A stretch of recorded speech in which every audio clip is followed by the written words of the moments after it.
Seorang mantan menteri tiba-tiba muncul dalam pertarungan pimpinan DKI Jakarta. Anies Baswedan muncul dengan pasangannya dan mendapatkan nomor urut 3. Di tengah kesibukannya sebagai calon gubernur DKI Jakarta yang saat ini sedang sibuk berkampanye, kita akan coba melihat seperti apa aktivitas dan juga kesibukannya sehari-hari. Bersama saya Rizka Indah, pemirsa, kita akan segera mengetahui untuk mencari jawara Jakarta.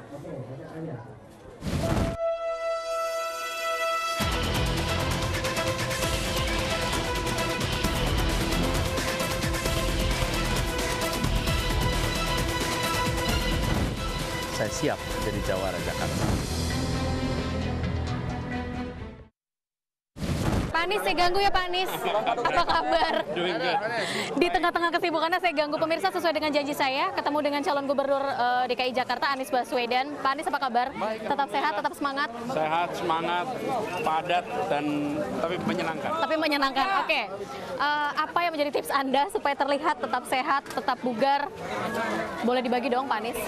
Sebetulnya kalau kita merasa senang, kita merasa bahagia, itu nggak ada capek. Tidak ada capek? Enggak. Dari raut wajah Anda juga tetap tersenyum? Iya, capek itu kan perasaan hati ya. Misalnya nih, kalau saya suka elektronika. Ya. Kalau saya jalan ke toko elektronika 2 jam, 3 jam di sana juga nggak capek. Betah di situ? Betah. Tapi begitu saya diajak ke toko pakaian, aduh baru setengah jam langsung capek. Itu kenapa Anda tidak pernah mau menemani keluarga untuk ke toko pakaian? Karena kan sebetulnya padahal sama-sama nyaman tokonya, sama-sama enak. Apa sih yang membuat berubah? Ya. Perasaan hati. Karena saya merasa bahagia, saya merasa senang berinteraksi dengan saudara-saudara kita di sini.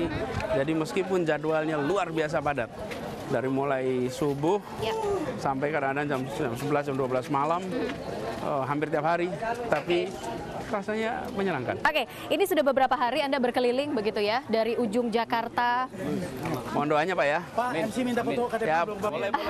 Silakan, nggak apa-apa foto. Ini tuh membuktikan bahwa seorang Anies Baswedan sudah dikenal sebenarnya di tengah masyarakat. Kita berhenti sebentar. Sudah kenal semua sama Pak Anies? Sudah kenal ternyata sama Pak Anies ya. Oke. Sudah berkeliling Pak Anies dari satu wilayah ke wilayah yang lain. Apa yang Anda lihat secara keseluruhan dari kota Jakarta? Jadi Jakarta ini kompleks dan ada kelompok besar yang secara sosioekonomi masih sangat lemah. Mereka inilah yang seringkali justru terlewatkan, terlupakan. Mereka nggak punya Twitter, mereka nggak punya Facebook, mereka nggak bisa mention pejabat. Tetapi mereka punya harapan, mereka punya keinginan dengan kota ini. Itu sebabnya saya datang ke kampung-kampung ini, menyapa, berdiskusi, mendengar apa harapan mereka. Dan sebagian dari harapan itu tidak bisa diungkapkan dengan kata. Apa cerita terbanyak yang Anda dapatkan dari warga? Jadi begini, keinginan itu ada yang bisa diungkapkan dengan kata-kata, ada yang kita bisa baca, tapi ada juga kita bisa rasakan. Apakah Anda bisa membaca keinginan dari para rakyat ini atau merasakan? Saya lihat kondisinya di situ, meskipun saya sebelum bertugas, sebelum ikut proses pilkada ini bertugas di kementerian, saya membuat Gerakan Indonesia Mengajar, saya ke pelosok-pelosok. Tapi kemiskinan yang saya temui di tempat-tempat terpencil berbeda dengan di Jakarta. Kemiskinan perbedaan mencolok. Ada kemiskinan tetapi ada harapan. Kalau di Jakarta di sini tekanan itu begitu besar, sehingga kemiskinan diiringi dengan ketimpangan itu sering memunculkan perasaan keputusasaan, perasaan harapan yang tipis, perasaan kemudian sensitivitas yang lebih tinggi. Karena itu kemiskinan di Jakarta ini harus ditangani dengan amat serius. Dan ketimpangan di Jakarta ini gini, koefisien kita ini 0,46 sekarang. Padahal rata-rata nasional itu 0,39. Di banyak tempat sangat tinggi, dan di banyak tempat di dunia kalau sudah 0,42 itu muncul krisis sosial karena angkanya, karena ketimpangan itu. Nah, ini yang kita harus perhatikan, karena itu bagi mereka. Kalau kita tanya masyarakat Jakarta secara umum, kalau di Twitter, di Facebook, masyarakat menengah jawabnya adalah kemacetan, banjir. Kalau katanya pada masyarakat kebanyakan nomor satu adalah harga bahan pokok yang mahal. Yang kedua adalah pekerjaan. Ya. Lebih dari 400.000 orang di Jakarta hari ini tidak memiliki pekerjaan. Oke, kalau memang harus tepat sasaran begitu ya untuk menuju ke masyarakat yang berada di bawah atau masyarakat minoritas ini, apa kira-kira gerak cepat atau mungkin langkah cepat dari program Anda dan juga pasangan Anda? Pertama begini, begitu kita fokus pada mereka, nomor satu adalah mengenai kebutuhan pokok yang mahal. Ya. Selama ini kita lihat ada problem antara pasar kita dengan supplier. Ini bisa dibereskan. Yang kedua adalah mengenai kebutuhan tenaga kerja. Banyak sekali program-program yang menyerap tenaga kerja di Jakarta, ini justru malah munculnya dari luar. Karena itu mereka-mereka yang hari ini menganggur bisa dilatih sesuai dengan kebutuhan tenaga kerja yang ada di Jakarta. Apakah kesempatan itu Sebenarnya kalau kebutuhannya ada, tetapi seringkali karena supply-nya belum tentu memiliki keterampilan yang sama, jadi supply dan demand nggak nyambung nih. Karena itu harus ada pelatihan, dan kita mengajak private sector yang membutuhkan untuk mereka ikut melatih. Artinya tidak bisa dalam agar waktu singkat begitu Pak? Oh bisa, sebenarnya semuanya dikerjakan dalam waktu yang relatif singkat. Jadi begitu itu dilakukan, maka semua, karena itu pendekatan kami adalah pendekatan gerakan, mengajak private sector, masyarakat untuk terlibat. Wah ini masalah kita loh. Hari ini kalau kita ditanya masalah di Jakarta, hampir semua bilangnya ya problem yang kita, banjir tetap masalah, kita tahu kemacetan tetap masalah. Tapi bagi teman-teman saudara-saudara sebangsa di sini, bagaimana macet kalau nggak ada pekerjaan, nggak merasakan macet? Bagaimana kita bisa bicara soal macet? Macet itu kan kalau kita bekerja. Kalau nggak bekerja ya di rumah.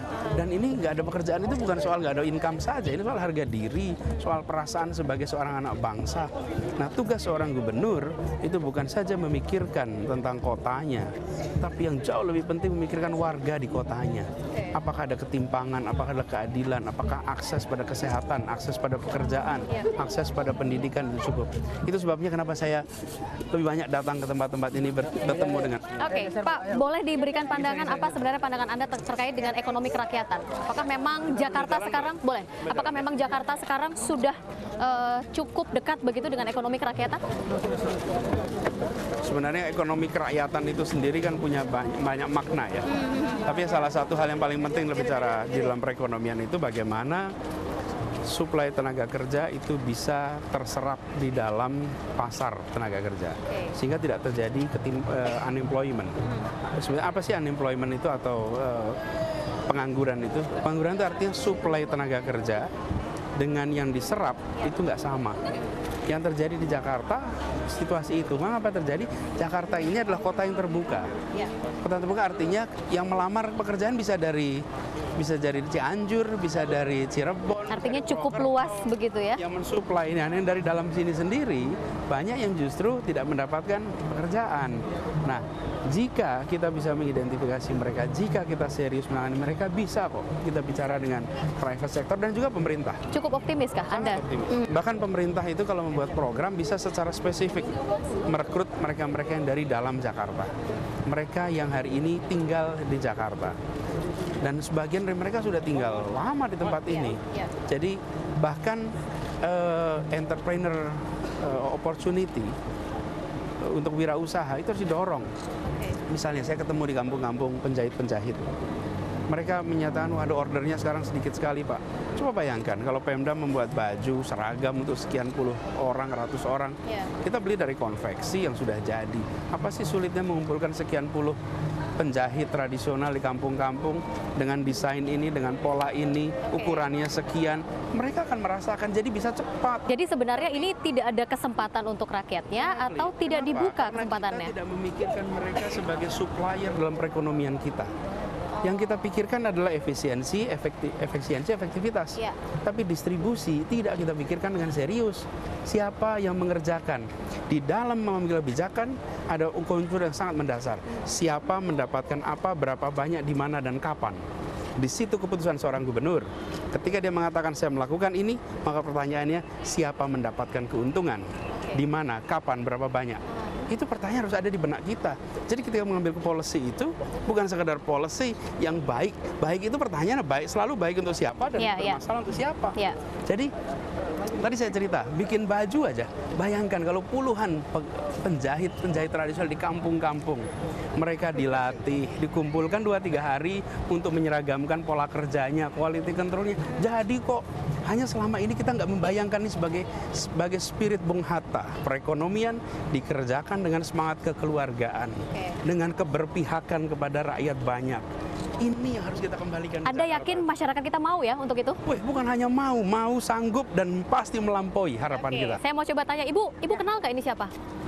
Calon gubernur. Siapa? Pilihan saya. Namanya siapa? Bapak Anies Baswedan. Nomor berapa? Nomor 3. Oh, dia tahu ternyata. Anda cukup dikenal. Oke. Hati saya sudah tidak bisa lain hati. Oke, baik. Pak Anies, saya masih boleh ikut Anda ya untuk dengan segala kegiatan Anda ya. Oke, nanti kita lanjutkan kembali pemirsa di Mencari Jawara Jakarta.